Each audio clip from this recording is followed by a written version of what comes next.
Hello students. तो आज हम लोग जो कक्षा 8 बीजगणित में 7A में नेक्स्ट क्वेश्चन की ओर मूव करेंगे, लेकिन उसके पहले हम क्वेश्चन नंबर 5वें का तीसरा थोड़ा सा आपको बताना चाहेंगे। उस दिन हम लोगों ने ये डिस्कस कर लिया था अपने पहली वाली क्लास में। ये समीकरण 1 था, ये समीकरण 2 था, ऑलरेडी ये प्रश्न दिया हुआ था और ये हमने समीकरण 3 बना लिया था। ठीक है।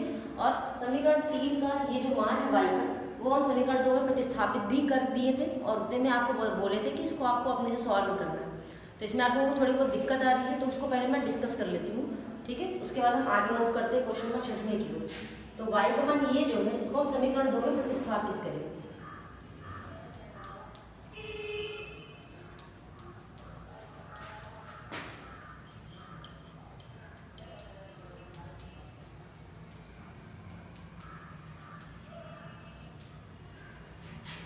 सबसे पहले हम समीकरण लिख लेंगे और y की जगह पे ये हम प्रतिस्थापित कर देंगे और इसको हम लिख सकते हैं x बटा 3। हम बताएंगे थे यहाँ x बीच में नहीं, ऊपर की ओर। ठीक है।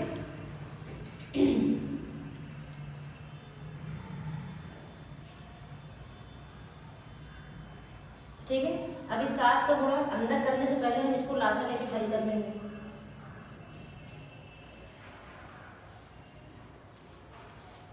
एक का 2 में ले जाएंगे, 2 बार जाएगा, ये 1 बार जाएगा तो x हो जाएगा।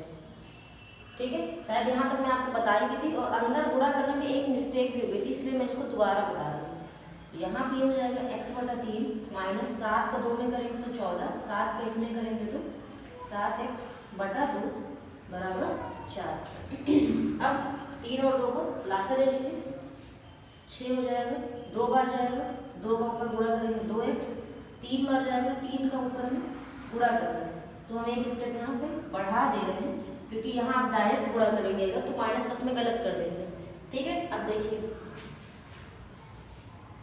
2x ऋण 3 का इसमें करेंगे तो 42 और ऋण का धन हो जाएगा और 3 का इसमें करेंगे तो 21x बराबर इतना हो गया। बराबर इसका यहाँ पे हम जगह गुणा कर देंगे, 6 गुणे 4, ये और ये जुड़ जाएगा 23x, ऋण 42 का पक्षांतर कर दिए, 6 को 24 धन 42, तो 23x बराबर आ जाएगा, जोड़ दीजिए 66, तो x बराबर 66 बटा 23, x का मान आ गया 66 बटा 23। ठीक। अब इसको आगे हम समीकरण 3 में प्रतिस्थापित कर देंगे तो y बराबर 1 माइनस एक्स, तो 1 माइनस एक्स की जगह पे 66 बटा 23 और ये 2 यहाँ पहले से था, 2 काट दीजिए 33, तो 1 बटा 1 ऋण 33 बटा 23। यहाँ गलती नहीं करिएगा, डायरेक्ट नहीं घटा दीजिएगा, गलत हो जाएगा, लासा लेके ही आपको घटाना पड़ेगा। तो 23 हो गया, 23 बार जाएगा, 23 ऋण 1 बार जाएगा 33, घटा दीजिए ऋण 10 बटा 23, यही आपका आंसर। तो x का मान आ गया 66 बटा 23 और y का मान आ गया ऋण 10 बटा 23। तो ये तो क्वेश्चन नंबर 5 का तीसरा नंबर। ठीक है। तो अब हम देख लेते हैं क्वेश्चन नंबर 6वां में मैं आपको एक क्वेश्चन बताई थी, ये था इसको मैं बताई थी आपको विलोपन विधि से। ठीक है। तो इसके सारे क्वेश्चन हम विलोपन विधि से करेंगे, जिससे आपको विलोपन विधि थोड़ा अच्छे से आने लगे। तो इसको आप नोट डाउन करिए, नेक्स्ट हम देख लेते हैं। ये क्वेश्चन नंबर 6 का दूसरा और तीसरा। ठीक है। दोनों क्वेश्चन हम करेंगे, बहुत टफ नहीं, बेहद इजी है ये वाला, बस आपको समझने का ही वो है। ठीक है। तो प्रतिस्थापन से इजी वैसे यही होता है, लेकिन तो भी बच्चे इससे भागते हैं। देख लेते हैं कैसे। ठीक है। यहाँ पे 2 क्वेश्चन मैं इसलिए लिखी हूँ कि मैं आपको समझा सकूँ कि हमें यहाँ पे देखना क्या होता है। उस दिन मैं आपको बताई थी। सबसे पहले हम यहाँ चेक कर लेते हैं कौन सा दोनों में एक जैसे है।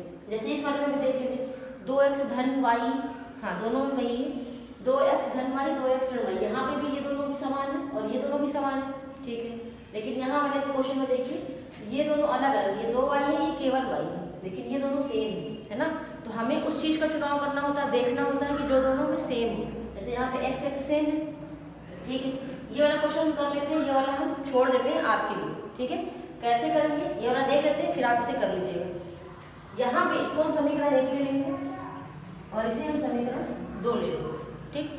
अभी हम क्या बोले, जो समान है उसको बस देखिए, x वाला दोनों में चिन्ह किस चीज़ का है, कोई चिन्ह नहीं लगा, प्लस का चिन्ह होगा, इसका चिन्ह आगे यहाँ छिपा है और इसका चिन्ह प्लस का है, ठीक है। तो चिन्ह में तो आपको कन्फ्यूजन नहीं होगी, तो दोनों का चिन्ह x और x है, ठीक है।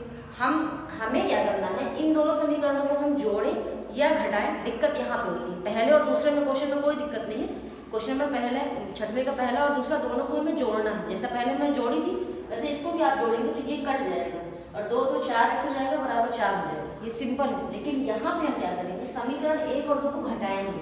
ध्यान रखिएगा घटाते कब है, जो एक समान है उनका चिन्ह अगर एक जैसे है, प्लस प्लस है तो हम घटाएंगे, ठीक है। यहाँ पे देखिए जो एक समान थे उनका चिन्ह प्लस माइनस है तो हम यहाँ पे जोड़े हैं, ठीक। इसका कॉन्सेप्ट अभी आपको समझ जाएगा, कंफ्यूज नहीं होगी। तो समीकरण 1 माइनस समीकरण 2, ठीक है। समीकरण 1 है x धन 2y बराबर 2, x ऋण y बराबर ऋण 1, यही समीकरण। अब हम बोलेंगे घटाएंगे, आपको ये चीज़ पता भी होगा, जब हम समीकरण को घटाते हैं तो दूसरे वाले समीकरण का चिन्ह बदल जाता है, नीचे वाले समीकरण का चिन्ह बदल जाएगा। ये प्लस में है माइनस हो जाएगा, माइनस है प्लस हो जाएगा, ये माइनस है तो प्लस हो जाएगा, ठीक है। ध्यान रखिएगा जब माइनस घटाते हैं चिन्ह बदलता है। चिन्ह किसका बदलता है, नीचे वाले समीकरण का, ऊपर वाले का चिन्ह नहीं बदलेगा, हमेशा ध्यान रखिएगा। ये प्लस है तो माइनस, माइनस है तो प्लस, माइनस है तो प्लस, ठीक। अब देखिए एक प्लस में है एक माइनस में है, घट गया या काट दीजिए, ठीक है। मतलब 2y और y जुड़ जाएंगे, क्यों जुड़ेंगे, 2y का चिन्ह धन का है, इस y का ये चिन्ह नहीं है बच्चों, नीचे वाला चिन्ह है, बदलने के बाद नीचे वाला चिन्ह, तो ये और ये जुड़ जाएंगे। इक्वल बराबर में 2 और 1 3, अब ये चिन्ह इसका नहीं है, इसका चिन्ह नीचे वाला, ठीक है। तो y का मान क्या आ गया 3/3, क्योंकि ये गुणे में उतर जाएगा भाग में, कट गया। y का मान कितना आ गया 1, y का मान 1 जो आया है किसी भी समीकरण में रख दीजिए, y का मान समीकरण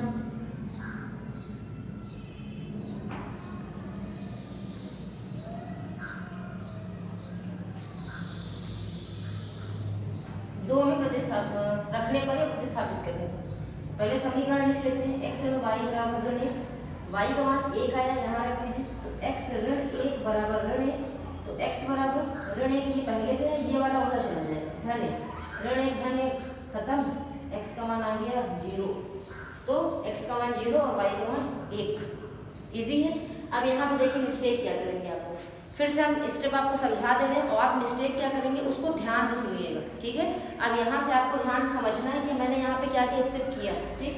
पहली चीज़ समीकरण लिख ली, चेक कर लिए कि हमें विलोपन से हल करना है, किसी से भी हल करिए आंसर वही है, हम विलोपन से हल कर रहे हैं। जो चीज़ें समान है, इन दोनों में जो चीज़ें समान है, ये दोनों समान है, ठीक। इनका चिन्ह हम देख लिए, दोनों का चिन्ह समान है, प्लस प्लस हो या माइनस माइनस, उसको हम बोलते हैं समान चिन्ह। यहाँ पे दोनों का चिन्ह समान है, प्लस प्लस है, इसलिए दोनों समीकरण को हम घटाएंगे, हमेशा ध्यान रखिएगा। समान चिन्ह होगा तो घटाएंगे, और अगर विपरीत चिन्ह होता तो हम दोनों समीकरण को जोड़ते, ठीक। चलिए घटा दिए, घटाएंगे तो समीकरण पहला, उसी के नीचे समीकरण दूसरा लिख लीजिए, उसके बाद घटाते हैं तो चिन्ह क्या होता है, बदल जाता है, धन है तो ऋण, ऋण है तो धन, ठीक है, इतना तो पता है। फिर जो समान है उसको काट दिए, क्यों, क्योंकि एक का चिन्ह धन में एक का चिन्ह माइनस में, विपरीत चिन्ह कट जाते हैं, हो गया। अब इन दोनों को जोड़ देंगे, फिर इन दोनों को भी जोड़ देंगे, y का मान आ गया 1, और यही जो y का मान आया उसको हम समीकरण 2 में रख देंगे, समीकरण 2 में रखेंगे तो x का मान 0 आ जाएगा, ठीक है। था इजी ना ये, तो ये था क्वेश्चन नंबर 6वें का तीसरा। दूसरा हम आपको समझा दिए हैं, दूसरा आप अपने से करिएगा। क्वेश्चन नंबर 4 देखिए, चौथे में बच्चों आपको घटाना है, क्यों घटाना है, देखिए दोनों में चौथे नंबर में y और y यही दोनों में एक जैसे हैं, लेकिन दोनों का चिन्ह ऋण का है, तो हम यहाँ पे क्या करेंगे, समीकरण 1 ऋण समीकरण 2, फिर समीकरण 2 का चिन्ह जैसे यहाँ पे हम बदले हैं वैसे आप भी चिन्ह बदल देंगे, और इसे खुद से ट्राई करिए, ठीक है। नेक्स्ट हम मूव करते हैं क्वेश्चन नंबर 7वें की ओर। अब देखिए जो 7वें नंबर में कुछ लिखा तो है नहीं कि विलोपन से हल करना है, कि प्रतिस्थापन से, कि सारणी किससे, अरे सारणी का नाम कहाँ से ले लिए, सारणी से तो वैसे भी आपको नहीं करना है, कोई नहीं, विलोपन और प्रतिस्थापन से कर लेते हैं, तो किसी से भी करते हैं, एक एक क्वेश्चन देख लेते हैं, एक विलोपन से एक प्रतिस्थापन से, ठीक है। जो आपको उचित लगेगा आप उससे हल करिएगा। साथ ही 7वें नंबर में क्या बोला है, उत्तर की जांच करने के लिए, उसे भी हमें करना है, ठीक। तो चलिए नेक्स्ट मूव करते हैं क्वेश्चन नंबर 7वें की। ये क्वेश्चन नंबर 7वां, ठीक है। देखिए इसे कैसे हल करना है, तो इसमें हम सबसे पहले अभी विलोपन ही चल रहा है तो विलोपन से इसको हल कर लेते हैं, फिर उसके बाद एक 7वें का दूसरा प्रतिस्थापन से कर लेंगे, ठीक है। तो इसको हल करने के लिए सबसे पहले अब देखिए यहाँ पे आपको थोड़ा सा दिक्कत होगी विलोपन विधि में। अभी तक तो क्या था, चुपचाप एक जैसे दिख रहे थे, बस इजी था, फटाक से हम काटते थे, हमारा आंसर आ जाता था। लेकिन यहाँ पे बच्चों थोड़ा सा स्टेप बढ़ गया है। क्या देखिए, यहाँ 2x है, यहाँ 7x है, यहाँ 3y है, यहाँ 2y है। ठीक, तो दोनों में कोई भी चीज़ है, चाहे वो x का मान हो चाहे y का, दोनों ही अलग अलग है। ठीक है, अब क्या करेंगे, तो सबसे पहले हम क्या करेंगे कि दोनों को हम एक जैसे कर लेंगे। ठीक है, एक जैसे कर लेंगे तभी काटने में मजा आएगा। क्यों, क्योंकि तभी तो पूरा पूरा कटेगा। वैसे अगर हम घटाएंगे तो आधा घटेगा तो कोई मतलब ही नहीं है। ठीक है, तो ये ध्यान रखिएगा विलोपन विधि में कि एक चाहे x वाले को चाहे y वाले को एक समान करना ही करना है, ये ध्यान रखिएगा। तो यहाँ पे हम कैसे करेंगे एक समान, तो हम x वाले को कर लेते हैं एक जैसे। x वाले को एक जैसे करने के लिए यहाँ पे देखिए, यहाँ पे गुणे 2 से गुणा है और यहाँ पे 7 से गुणा है। फिर से समझिए, पहले समीकरण में x में 2 से गुणा हुआ है, समीकरण दूसरे में x में 7 से गुणा हुआ है। तो हम क्या करेंगे, समीकरण एक में 7 से गुणा कर देंगे। क्यों, क्योंकि समीकरण 2 में 7 से है, इसका गुणा हम 7 इसमें करते हैं और इस 2 का गुणा इसमें करते हैं। ठीक है, समीकरण 1 गुणे 7 तथा समीकरण 2 गुणे 2। ठीक है, इसका मतलब क्या है कि समीकरण 1 में पूरे में 7 से हम गुणा कर देंगे, समीकरण 2 में पूरे में 2 से गुणा कर देंगे। अब देखिए 7 से गुणा कर दिया, 7 दूनी 14x, 7 21y बराबर 13 सत्ते 91।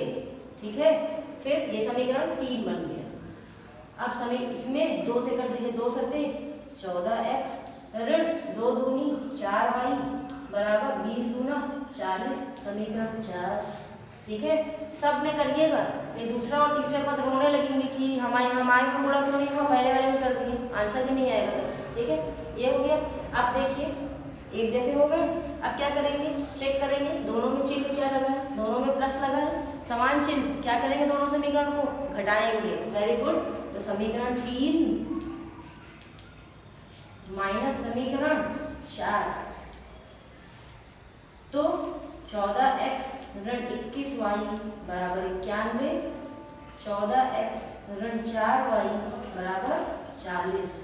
घटाएंगे, समीकरण का चिन्ह बदल जाएगा, यहाँ पे प्लस है माइनस हो जाएगा, माइनस है प्लस हो जाएगा, यहाँ पे प्लस छिपा है ये भी माइनस हो जाएगा।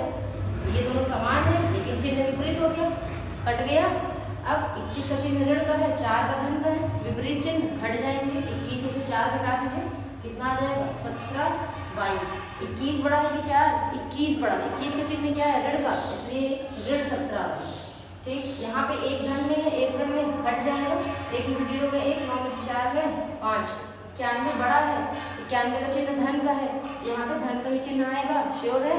चलिए आगे, यहाँ ये गुणे का चिन्ह है, उधर जाएगा तो भाग में, तो y का मान हो जाएगा 51 बटा ऋण 17। ठीक है, 17 एकम 17, 17 तो 51, ऋण एक बार है लगेगा, तो y का मान आ गया ऋण 3। ठीक है, इजी है ना, बस एक स्टेप बस बढ़ा है और कुछ नहीं बढ़ा है। ठीक है, अब ये जो y का मान ऋण 3 आया है, इसी को उठा के समीकरण किसी भी समीकरण में 1 2 3 4 किसी में भी रख दीजिए, आपका मान x का आ जाएगा। तो हम समीकरण 1 ले लेते हैं, y का मान समीकरण 1 में रख देंगे।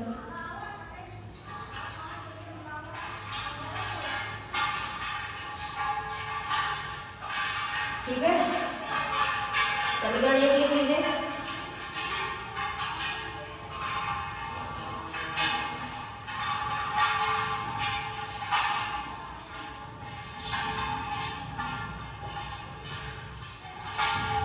ऋण ऋण करूँगा धन 3 से 9। ठीक है, धन 9 को भाषांतर कर दिए, 2x बराबर 13 ऋण 9, तो 2x बराबर घटा दीजिए 4, तो x बराबर 4 बटा 2 कट गया, x का मान कितना आ गया 2 और y का मान आ गया ऋण 3। था इजी ना, नाम भले है कि एक स्टेप बढ़ गया बट ऐसा कुछ भी नहीं है, एकदम इजी है विलोपन विधि बच्चों। ठीक है, हम तो यही बोलेंगे विलोपन विधि से ही किया करिए। तो वैसे आपको जो मन आप उससे करिए। अब इसमें बोल रहा हूँ उत्तर की जांच करने के लिए, तो उत्तर की जांच कैसे करेंगे, किसी भी एक समीकरण में x और y का मान रखेंगे, लेफ्ट हैंड साइड और राइट हैंड साइड इक्वल अगर आ रहा है तो हमारा आंसर सही है, नहीं आ रहा है तो नहीं सही है। देख लेते हैं उसको भी कैसे करेंगे उत्तर की जाँच। तो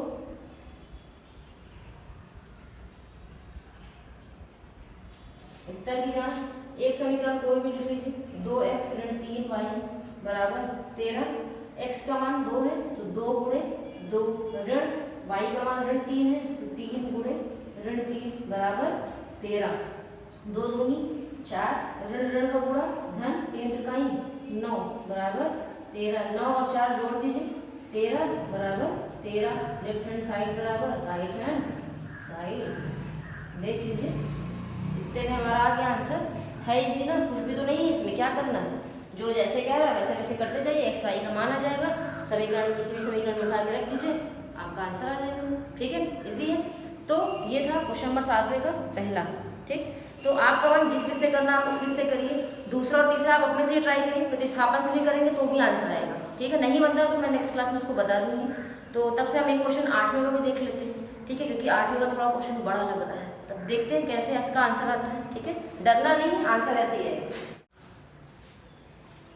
चलिए क्वेश्चन नंबर 8वें का पहला, थोड़ा सा बड़ा नहीं लग रहा है सवाल, है ना, बनेगा तो नहीं हल करते। चलिए देख लेते हैं क्यों नहीं बनेगा। 3 कोष्टक में x धन 2y बराबर 10y धन 5। ठीक है, तो सबसे पहले पहला समीकरण लिख लेते हैं, 3x धन, या ऐसे कर लेते हैं 3 का अंदर गुणा करते हैं, 3x धन 3 दूनी 6y। ठीक है, अब इसको किस विधि से हल करें, प्रतिस्थापन विलोपन, किसी भी एक विधि से हल कर लेते हैं। ठीक है, विलोपन आई थिंक आपको इजी लगेगी, लेकिन प्रतिस्थापन से हल कर देते हैं, क्योंकि आप बोलते हैं कि मैम इसके पहले आप बोलेंगे प्रतिस्थापन से, पर की विलोपन से, है ना। क्वेश्चन नंबर 7 में हम बोल रहे थे ना कि प्रतिस्थापन से बताएंगे, कहाँ बताएंगे, तो इसी को देख लेते हैं प्रतिस्थापन से। 10 में से 6 है 4y धन 5, तो x बराबर 4y धन 5 बटा 3, समीकरण 3 हो गया। x का मान आ गया, बस x का मान उठाइए, समीकरण 2 में जहां जहां x है प्रतिस्थापित कर दीजिए। ठीक है, तो x का मान समीकरण 2 में प्रतिस्थापित कर लेंगे। समीकरण 2 पहले लिख लेते हैं, 2 कोष्टक में x धन, या अंदर गुणा करके लिख लीजिए, 2 को इसमें कर लीजिए, 2x धन 4y बराबर 3x धन 2। ठीक है, जहां जहां पे x है वहां पे आपको क्या रखना है, ये मान। तो एक स्टेप और हल कर लेते हैं, x वाले को थोड़ा सा हल कर लेते हैं। ये क्या हो जाएगा, 4y बराबर 2x को इधर पक्षांतर कर दीजिए, 3x ऋण 2x धन 2। तो ये हो जाएगा 4y बराबर 3 में से 2 घट गया, 1 बचेगा, तो क्या हो गया, x धन 2, 3 में से 2 घट गया, 1x आएगा और धन 2 ये था, ये आ गया। ठीक है, अब x का मान हम रख देते हैं ये वाला। ठीक है, तो 4y बराबर x का मान है 4y धन 5 बटा 3 धन 2। 2 को ऐसे जोड़ दीजिए, 5 और 2 7 हो जाएगा, नहीं होगा लासा लेके हल करना। ठीक है, बटा 1 हो जाएगा, 3 और 1 का लासा लेके हल करेंगे, तो इधर देख लेते हैं, हो जाएगा 4y बराबर, लासा लेंगे 3 और 1 का, 3 आएगा, 1 बार जाएगा, 4y धन 5 में गुणा करेंगे तो 4y धन 5 ही आएगा, धन 1 से करेंगे 3 बार जाएगा, 3 दूनी 6, फिर एक गुणा इधर कर लीजिए, 12y बराबर 4y धन 6 और 5 11, यही आएगा ना। अब यहाँ पे आप 4y ना जोड़ दीजिएगा इसके साथ, है ना, ध्यान रखिएगा, आम के साथ इकली जोड़ रहे हैं तो नहीं जुड़ेगा। अब क्या होगा, 4y को इधर पक्षांतर कर लीजिए, तो 12y ऋण 4y बराबर 11, 12 में से 4 गए, 8y बराबर 11, y का मान आ गया 11 बटा 8 हो गया। बस यहाँ लिख दीजिएगा पक्षांतर करने पर। ठीक है इजी ना, बस देखने में था इतना बड़ा क्वेश्चन, आप तो वैसे भी डर के भाग नहीं कर पाए। देख लीजिए आगे, y का मान 11 बटा 8 उठाइए, समीकरण 3 में रख दीजिए, y का मान समीकरण 3 में रख दीजिए, समीकरण 3 ये है, x बराबर 4y धन 5 बटा 3, तो 4 गुणे y का मान 11 बटा 8 धन 5 बटा 3। ठीक है, तो 4 कम 4, 4 दूनी 8, 11 बटा 2 धन 5 बटा 1 पूरे में बटा 3। अब कैसे करेंगे, इसको लासा लेके हल कर लीजिए, या ऐसे दिया तो हम आपको तरीका भी बताया, 2 पंचे 10 और 11 में 10 जोड़ दीजिए। ये तरीका मैं आपको पहले ही बताया हूँ। तो 2 पंचे 10 और 11 21, 21/2/3। अब क्या करेंगे, 3 में इसमें गुणा हो जाएगा तो आंसर आ गया 21/6। ठीक, 3 से काट भी सकते हैं आप इसको, 3 से 21, 3 में 6, 7/2। ठीक है, तो y का मान आ गया 11/8 और x का मान आ गया 7/2। तो ये था क्वेश्चन नंबर 8वें का पहला। बहुत बड़ा नहीं है, सिंपल सही है। तो आपका मन, आपको जिस विधि से हल करना आप उस विधि से हल करिए। आंसर दोनों तरीके से है, कान ऐसे पकड़िए चाहे ऐसे पकड़िए, दोनों तरीके से आप कान पकड़ सकते हैं। बस वही चीज़ यहाँ पे भी है। तो 8वें में 2 क्वेश्चन और बचे हैं, आपको इसे खुद से ट्राई करना है। 8वें का दूसरा आप 5वें के पहले और तीसरे के जैसे भी कर सकते हैं, आपका मन। उसके बाद तीसरे नंबर में दशमलव लगा है तो देख लेते हैं, दशमलव वाला करिएगा, नहीं बनता तो नेक्स्ट क्लास में मैं उसको डिस्कस करूँगी। ठीक है, तो आज की क्लास में यहीं पे ख़त्म करते हैं। Thank you.